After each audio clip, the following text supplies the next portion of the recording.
ఇప్పుడు చేంజ్ అయింది, మళ్ళీ రమ్య అని టైటిల్ తో వస్తుంది వాళ్ళ సిస్టర్. ఎలా మీ ఒపీనియన్?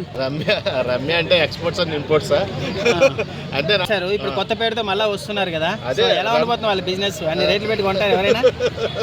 చిట్టి పికిల్స్ మొన్నటిదాకా పెద్ద విధ్వంసం నడిచింది ఈ చిట్టి పికిల్స్ మీద.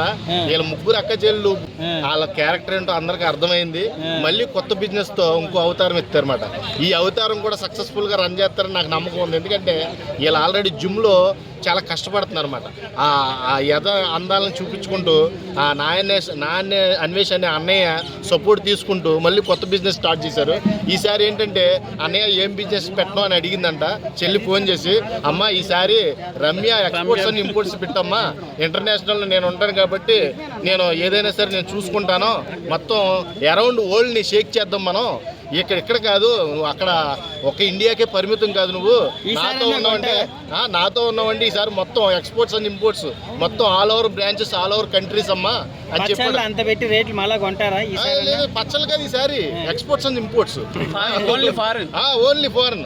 నామినేషన్ అక్కడ ఇస్తాడు, వీళ్ళకి సలహాలు ఇస్తాడు ఏం చేయాలో. అర్థమైందా? మీరు ముందు ఫిట్నెస్ పెంచండి అమ్మా, ఫిట్నెస్ తగ్గిందనుకో భలే ఉన్నావులే, నువ్వు పచ్చడి ముక్కలాగా ఉంటేనే అమ్మాయి నువ్వు పచ్చడి కొంటావు, లేకపోతే ఎందుకు కొంటావు నువ్వు భలే ఉన్నావులే అట్ అవుతారు. ఇప్పుడు ఈ రోజున ఇంత బిజినెస్ జరిగిందంటే ఎలా అనుకుంటున్నారు మీరు డైలీ ఆవకాయ బద్ద, ఆ ఆవకాయ బద్ద చూసినప్పుడల్లా ఇంకో బాటిల్ ఎక్స్ట్రా కొన్నాడు. ఈ రోజు కోట్లు సంపాదించేశారు. అలాగే పికల్స్ బిగ్ బాస్ కూడా రాబోతున్నారంట కదా ఈ సీజన్ లో. వస్తారు, ఇలాంటి వాళ్ళని నాగార్జున గారు బాగా సపోర్ట్ చేస్తారు కాబట్టి ఖచ్చితంగా వస్తారు. ఈసారి జై బాలయ్య. బాలయ్య అయితే ఇలా ఆటలు సాగు, మరి నాగార్జున గారు అయితే సాగుతాయి. బాలయ్య ఊరుకోడు, ఇలాంటి ఎంకరేజ్ చేయడు. ఆడపిల్లలు అంటే చాలా రెస్పెక్ట్ ఆయనకి. కాబట్టి ఎలకే చిట్టి పీకిల్స్ అనే వ్యక్తులు వీళ్ళు ఎవరైతే లోపలికి వెళ్ళారో మొత్తం సర్వనాశనం చేస్తారు. వీళ్ళు బిగ్ బాస్ సీజన్ 9 సర్వనాశనం చేస్తానికి రెడీగా ఉన్నారనమాట. నాన్ వేసిన ట్యాగ్ లైన్ అంటే సీరియస్ గా మాట్లాడదాం. వాళ్ళు అంత ఎమోషనల్ గా కూడా హాస్పిటల్ లో వీడియోలు పెడుతున్నారు కదా, డ్రామా చేయకండి అనేసి అంత ఎమోషనల్ గా చెప్పి అందులో నిజం ఉందంటారా? లేదు అది అంత డ్రామా. ఏంటంటే ఓకే ఆడపిల్లగా మనం గౌరవించాలి కాబట్టి ఆపేసాం. మనం ఇంకా విలువలు బాధ్యతలు తెలిసిన వాళ్ళం కాబట్టి. వాళ్ళ మట్టికి చాలా బాధ్యత రహితంగా చాలా చండాలంగా మాట్లాడారు.